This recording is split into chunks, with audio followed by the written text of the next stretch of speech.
nosotros oigo las voces de tantos otros que como tú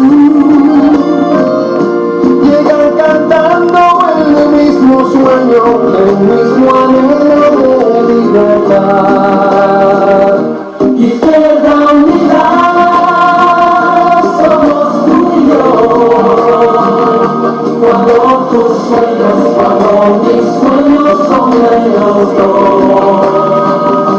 Izquierda Unida, somos la voz que canta y pide y que canta y quiere un mundo mejor.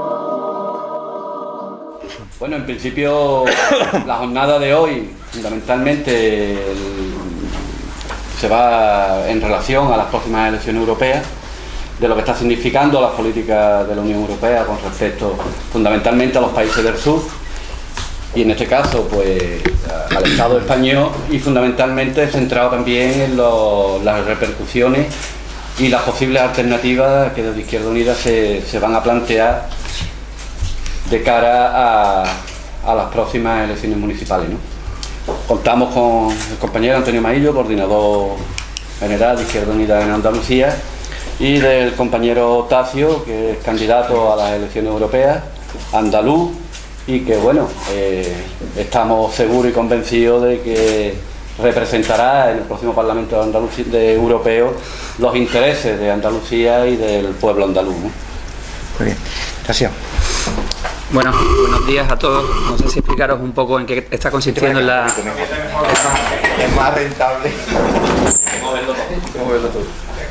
¿En qué está consistiendo la campaña que Izquierda Unida está llevando a cabo a lo largo y ancho de todo el Estado? O someterme a vuestras preguntas, deciros algunas cosillas. El leitmotiv fundamental de nuestra campaña se basa en demostrarle al pueblo andaluz, al pueblo español en general, que hay un cordón umbilical, un nexo muy íntimo entre las recomendaciones que se hacen desde Europa y luego las condiciones, la calidad de vida que tienen ellos, ¿no?, que tenemos en España. Un nexo, un hilo en común, un cordón umbilical muy fino entre esa recomendación de Durão Barroso, de Draghi, luego la decisión que toma Guindos o Montoro en España y pues los 36.000 parados que sufrimos en Jerez, por ejemplo, privatización de la empresa de aguas públicas en Jerez y nuestro día a día. En eso se está basando la campaña de Izquierda Unida en el resto del Estado, bajo el convencimiento de tres ítems fundamentales: que tenemos una Europa antidemocrática, que no nos gusta, que tenemos una Europa descarnada socialmente y que tenemos una Europa también que ha perdido su lugar en el mundo. Entonces las apuestas de Izquierda Unida van precisamente en el sentido de contravenir esa pérdida de pulso europeo y queremos constituir para ello políticamente una Europa fuerte, aunque radicalmente diferente a la que tenemos.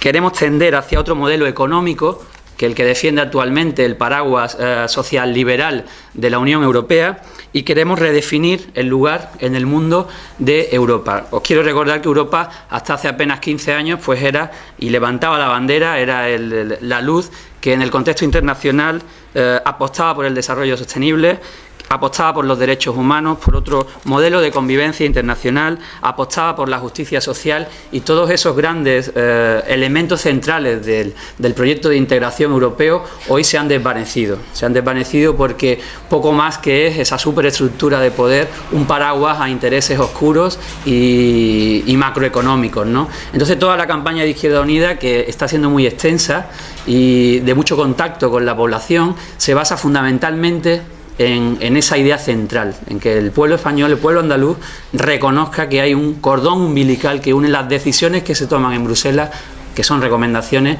con el menoscabo de su calidad de vida a pie de calle, ¿no?, en nuestra sociedad.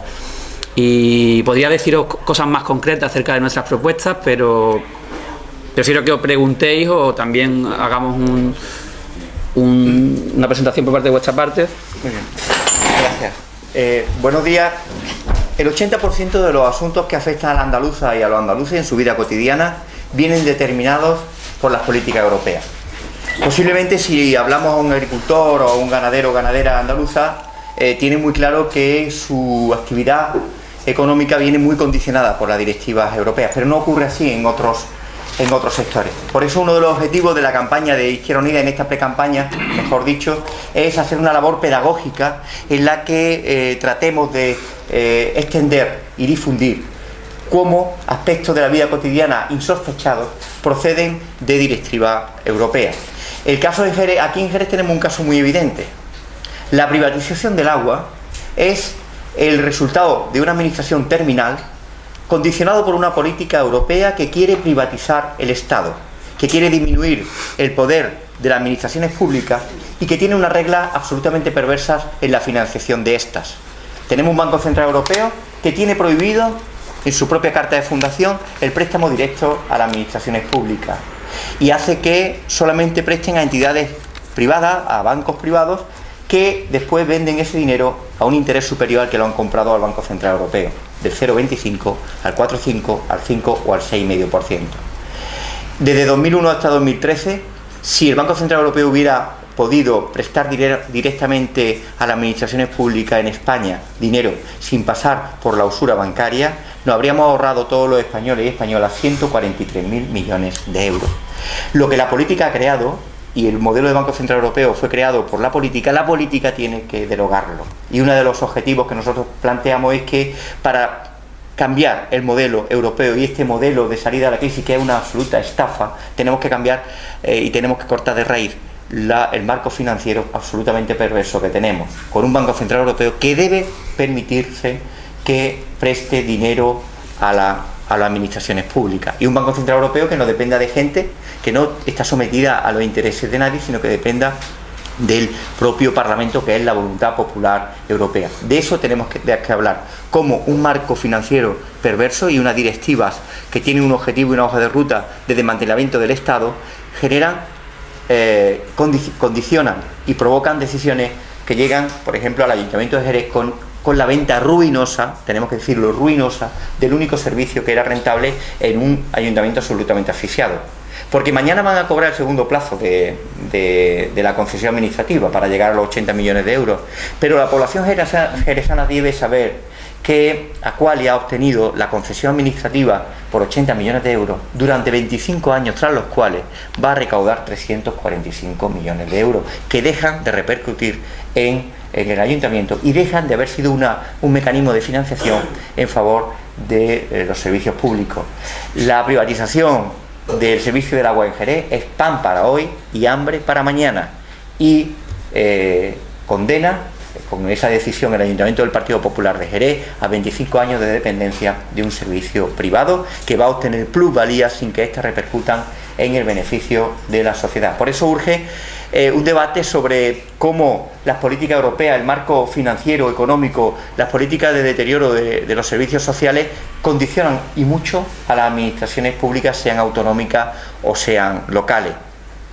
El otro elemento que desde el punto de vista europeo vamos a abordar es el pago de la deuda. Nosotros nos encontramos como a finales de los años 40 o primeros de los 50 en Alemania. Y hay que remitirnos a la historia porque muchas veces se olvida y se intentan caricaturizar propuestas políticas que no son novedosas. Cuando nosotros planteamos un replanteamiento de la negociación de la deuda, estamos hablando del mismo debate que hubo en Alemania y que culminó en el año 53 con una condonación de la deuda en Alemania. Porque sin la condonación de la deuda alemana tras la Segunda Guerra Mundial, Alemania no habría salido de la crisis. Y en España estamos en una situación parecida. O afrontamos un debate integral sobre la deuda, o nadie podrá decir que podemos salir de una crisis en la que los presupuestos, con la reforma del artículo 135 de la Constitución española, que establece la prioridad absoluta del pago de la deuda, supone dedicar recursos públicos al pago de una deuda que no genera recursos públicos que pueden derivarse y dedicarse a la inversión para generar actividad económica, y que al no hacerse cada vez vamos a tener un Estado con menos ingresos y menos capacidad a su vez de pagar esa deuda. Por tanto, a la hora de abordar la deuda tenemos que afrontarlo desde referencias históricas que se han demostrado fueron satisfactorias para una reactivación de la economía. Y esos dos elementos van a ser fundamentales en el debate europeo. Estas van a ser unas elecciones muy políticas, porque son precisamente esas decisiones que se toman en la Comisión Europea las que condicionan después las políticas en otras administraciones.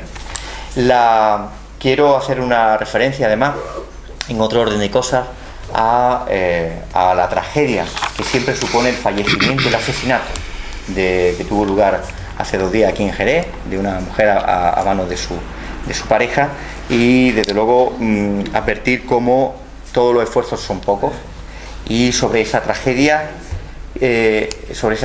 tenemos que abordar políticas integrales con un esfuerzo de todas las administraciones, aunque a veces no. Cuando se producen estas tragedias, esos esfuerzos son absolutamente insuficientes, pero siempre son necesarios.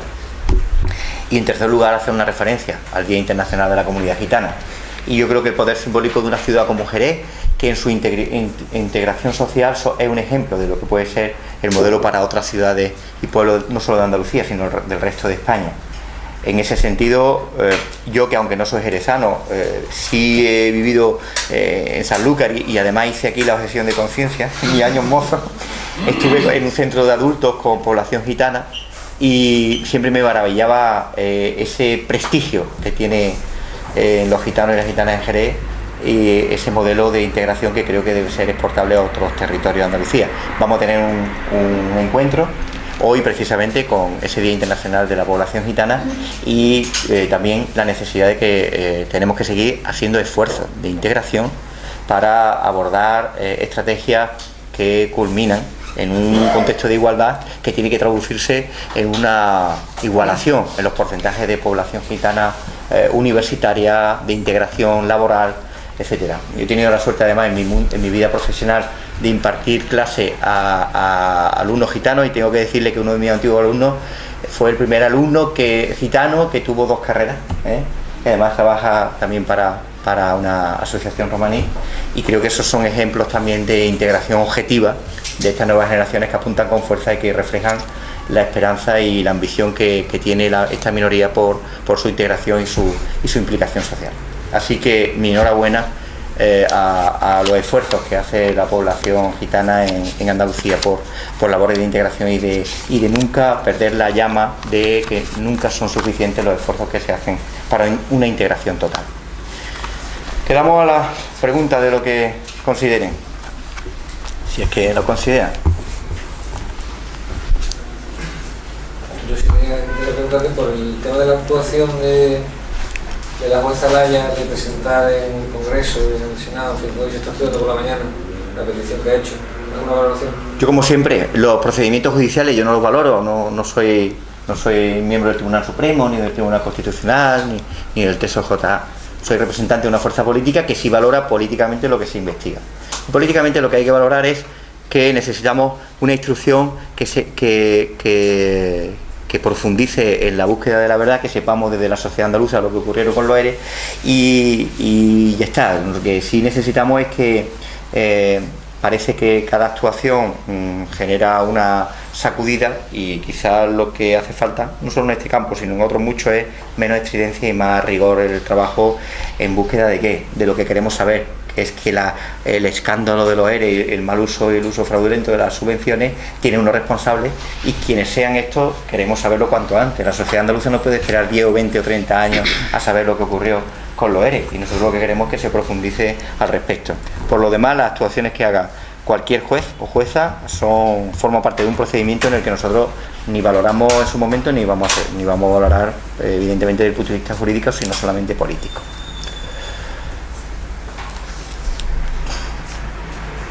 Hay un dato que es interesante acerca de la deuda.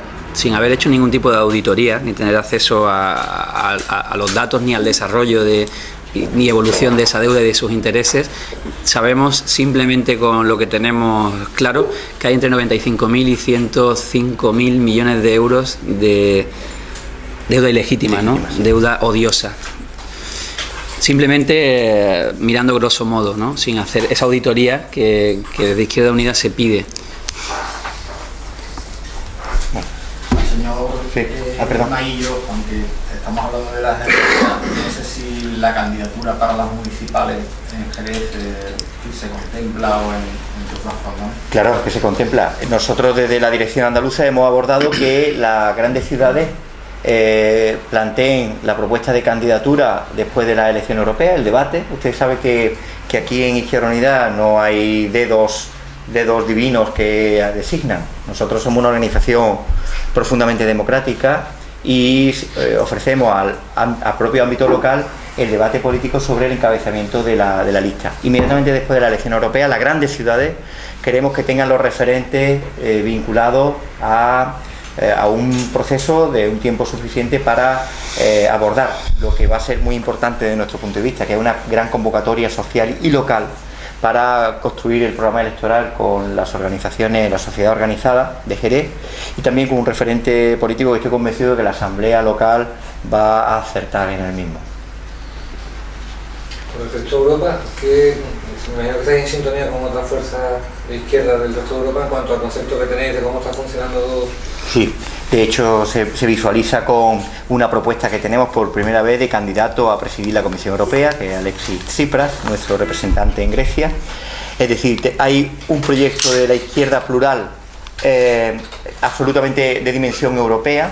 Vamos con ambición para aumentar, multiplicar, ya no es solo aumentar, multiplicar la representación en el Parlamento Europeo para que estas políticas que son claramente necesarias para Europa en una salida de la crisis desde un modelo de inclusión social y de referencia, como en otras ocasiones, como decía Tasio, había en Europa. Y desde esa ambición, usted sabe que hay una perspectiva que nosotros aspiramos, que es a cuadruplicar los resultados de hace 5 años.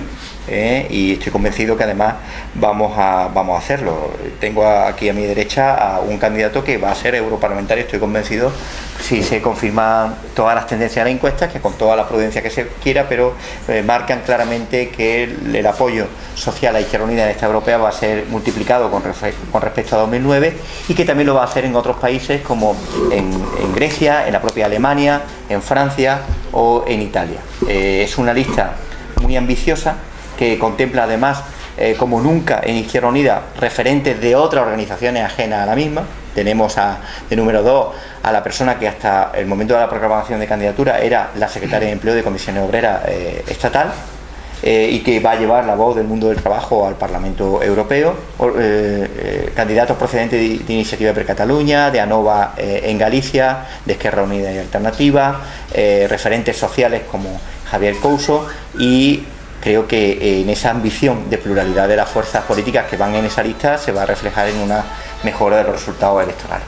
¿Suficiente para cambiar todo eso que queréis cambiar o pensáis que vais a quedar a las puertas? Nosotros siempre decimos lo mismo, no sabemos cómo nos vamos a quedar. Nosotros aspiramos a lo máximo y con un mensaje muy claro: cuanta más fuerza tengan las candidaturas de la izquierda plural de los países europeos, más capacidad tendremos para incidir en el cambio de política que es tan necesaria en Europa. Si gana Merkel, ya sabemos cuál es el futuro. Si la socialdemocracia gana, ya sabemos cuál es el pacto de Estado que tiene en todos los países europeos. Hay 13 países de la Unión en los que gobierna el equivalente al PSOE y el Partido Popular. Nosotros no queremos eso y queremos transmitirle a la gente de izquierda que somos los que garantizamos con nuestra presencia y nuestra fuerza electoral la ruptura de esos grandes pactos de concentración que no resuelven los problemas de Europa ni de Andalucía.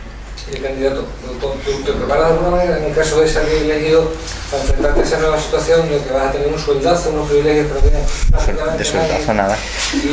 No, la verdad es que es una perspectiva que ni siquiera ni he tenido el tiempo ni tengo la no sé, la capacidad ética de pararme a pensar, sinceramente. Bueno, nosotros el trabajo político que estamos desarrollando es tan intenso que es lo que menos se piensa en eso, y luego nosotros tenemos nuestras cartas financieras, nuestros compromisos de financiación del partido y de desprendimiento de parte de nuestros sueldos, nada desdeñable, sino bastante importante para financiarnos, porque no queremos depender lo menos posible de las instituciones financieras que, bueno, están a la vista de todo el mundo y que en la página web federal la puedes consultar.